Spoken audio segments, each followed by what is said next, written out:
तो महाराष्ट्र के लिए गृह मंत्री अमित शाह ने संकल्प पत्र जारी कर दिया है, संबोधित कर रहे हैं, आइए आपको सुनवाइए। हर भौगोलिक क्षेत्र के और हर आयु वर्ग के, सामाजिक वर्ग के और आयु वर्ग के लोगों से सुझाव लेकर प्राप्त किया है, सुझाव प्राप्त कर बनाया गया है। ये एक प्रकार से समग्र महाराष्ट्र की जनता की आकांक्षाओं का प्रतिघोष है।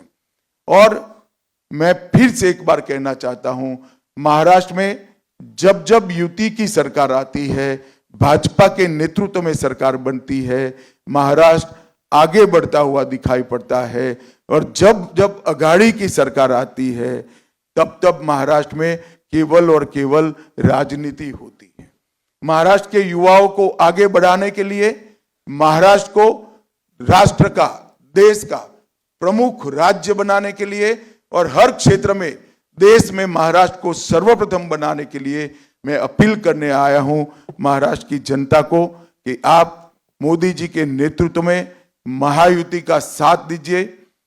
भारतीय जनता पार्टी, शिवसेना और एनसीपी अजीत दादा को आपका समर्थन दीजिए।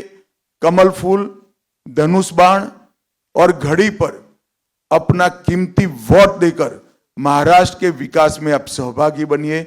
यही मेरी महाराष्ट्र की जनता से प्रार्थना है। धन्यवाद। वंदे मातरम। तो देखिए, गृह मंत्री अमित शाह संकल्प पत्र जारी करने के बाद जो बड़े वादे देखिए उनकी तरफ से किए गए, सबसे पहले वो आपको पॉइंटर्स हम बताने जा रहे हैं। महिलाओं को हर महीने 2100 रुपए देने का वादा, किसानों का कर्ज माफ करेंगे, वृद्ध पेंशन योजना 2100 रुपए देंगे, जरूरतमंद लोगों के लिए भोजन और आश्रय की व्यवस्था करेंगे, भावांतर योजना लागू करेंगे, छत्रपति शिवाजी केंद्र की शुरुआत हम करेंगे, संकल्प पत्र में यह भी कहा गया, स्किल सेंटर खोले जाएंगे। और इसी के साथ साथ देखिए, कांग्रेस पर और महाविकास अघाड़ी पर जमकर बरसते हुए नजर आए अमित शाह। कहा कि हमारा जो संकल्प पत्र है वो लोगों की उम्मीदों का संकल्प है और हमारे जो संकल्प होते हैं वो पत्थर की लकीर होते हैं, जबकि जो कांग्रेस वादे करती है वो झूठे करती है। कर्नाटक का जिक्र और हिमाचल का जिक्र करते हुए उन्होंने कांग्रेस के हर वादे को झूठा करार दिया। कहा कि हमने वो काम किए हैं जो कभी कोई सोच भी नहीं सकता था कि हो सकते हैं, चाहे वो धारा 370 को समाप्त करना हो, फिर चाहे वो राम मंदिर का निर्माण करना हो। तो इस बात का जिक्र करते हुए गृह मंत्री अमित शाह ने यह भी कहा कि अघाड़ी के वादों पर किसी को भरोसा नहीं है, शरद पवार ने महाराष्ट्र के लिए क्या किया है, ये सभी बातें गृह मंत्री अमित शाह ने कही हैं संकल्प पत्र जारी करने के बाद संबोधित करते हुए। और इसी के साथ देखिए, मुंबई से विरोधियों पर अमित शाह ने बड़ा वार किया। अमित शाह ने कहा कि उद्धव 370 हटाने वालों का विरोध करने वालों के साथ खड़े हुए हैं।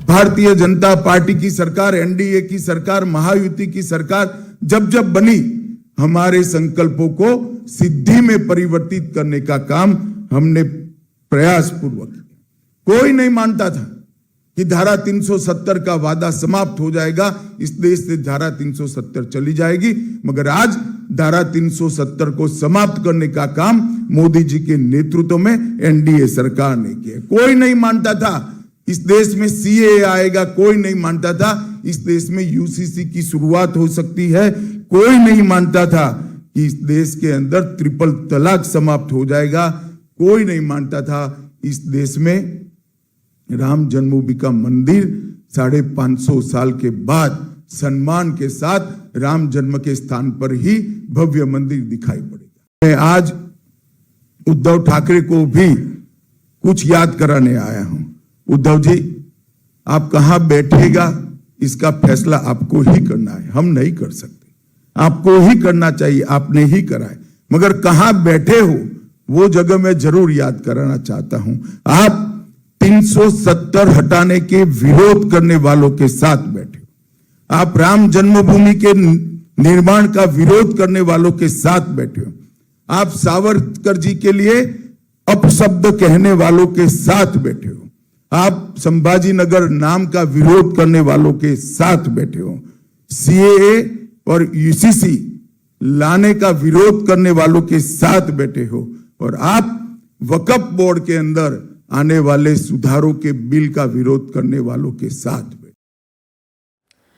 तो देखिए, महाराष्ट्र के लिए उलेमा बोर्ड की मांग पर भी अब राजनीति तेज हो गई है। अमित शाह ने उलेमा बोर्ड की मांग को लेकर सख्त बयान दिया। अमित शाह ने कहा कि संविधान में धार्मिक आरक्षण का कोई प्रावधान नहीं है। मैंने अखबारों में देखा, दस्तावेज भी देखा है। उलेमाओं की कॉन्फ्रेंस ने, उलेमाओं की एक संस्था ने मांग की कि माइनॉरिटी को आरक्षण दिया जाए और कांग्रेस के अध्यक्ष नाना पटोले जी ने इस मांग को स्वीकार करने का पत्र, एक्नॉलेजमेंट एक दिया है। मैं महाराष्ट्र की जनता को पूछना चाहता हूं, क्या कांग्रेस पार्टी के ये मंसूबे के साथ आप सहमत हैं क्या? एसटी, एससी, ओबीसी, दलितों का, आदिवासियों का और पिछड़ों का आरक्षण लेकर मुस्लिमों को देने के पक्ष में महाराष्ट्र की जनता है क्या? हमारा संविधान धर्म के आधार पर आरक्षण के पक्ष में नहीं। हमारे संविधान में किसी भी प्रकार का आरक्षण धर्म के आधार पर नहीं हो, और ये कांग्रेस ने सत्ता में आने से पहले ही वादा कर दिया है। मैं महाराष्ट्र की जनता को आगाह करना चाहता हूं कि आपको इस बात को संज्ञान में रखना चाहिए। तो सुना आपने, महाराष्ट्र के लिए बीजेपी ने अपना संकल्प पत्र जारी कर दिया है, लेकिन इसके बाद अब गृह मंत्री अमित शाह प्रेस कॉन्फ्रेंस कर रहे हैं, वो आपको सुनवाते हैं।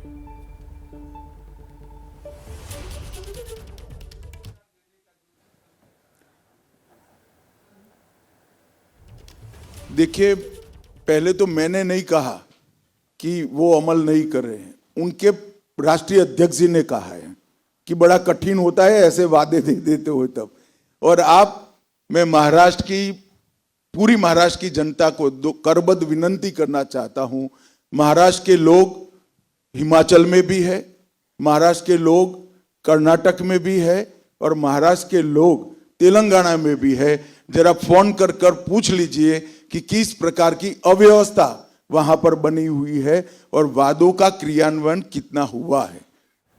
हाँ, तो देखिए, ये तो था बीजेपी का संकल्प पत्र महाराष्ट्र विधानसभा चुनाव के लिए, लेकिन अब से थोड़ी देर के बाद महाराष्ट्र के लिए कांग्रेस का भी घोषणा पत्र जारी होने वाला है। कांग्रेस के अध्यक्ष मल्लिकार्जुन खड़गे घोषणा पत्र जारी करेंगे, लेकिन इससे पहले महाराष्ट्र के लिए कांग्रेस अपनी 5 गारंटी का ऐलान कर चुकी है। 5 बड़ी गारंटी का ऐलान कांग्रेस की तरफ से पहले ही कर दिया गया है, जिसमें किसानों का 3 लाख रुपए का कर्ज माफ, जातिगत जनगणना का वादा, 50% आरक्षण की सीमा को हटाने का वादा, गरीबों को 25 लाख रुपए का मुफ्त स्वास्थ्य बीमा और बेरोजगार युवाओं को हर महीने 4,000 रुपए का मानधन देने का बड़ा वादा कांग्रेस की तरफ से पहले ही किया जा चुका है। ये 5 गारंटी पहले ही कांग्रेस जारी कर चुकी है, लेकिन अब इंतजार है कांग्रेस के घोषणा पत्र का, जो कि अब से थोड़ी देर के बाद कांग्रेस भी जारी करने वाली है। अब इसी खबर पर ज्यादा बातचीत के लिए मेरी सहयोगी नम्रता दुबे इस वक्त हमारे साथ कनेक्ट है।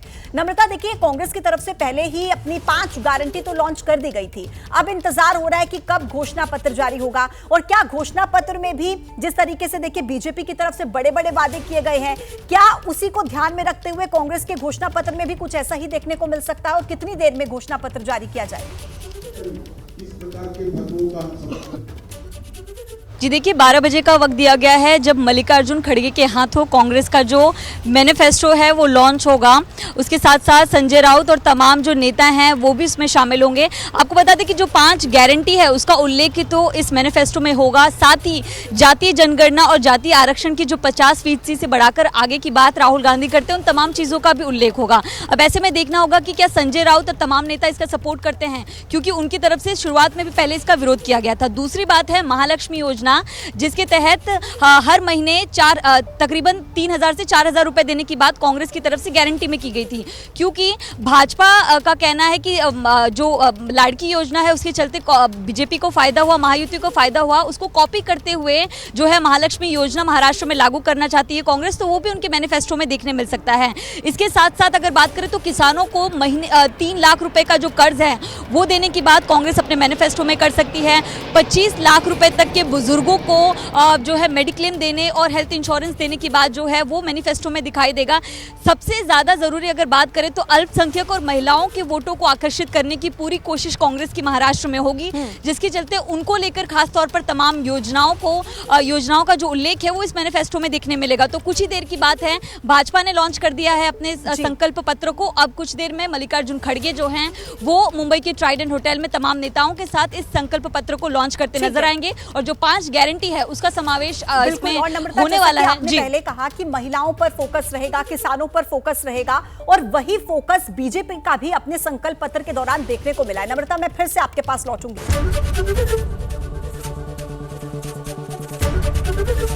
एबीपी गंगा, खबर आपकी, जुबान आपकी।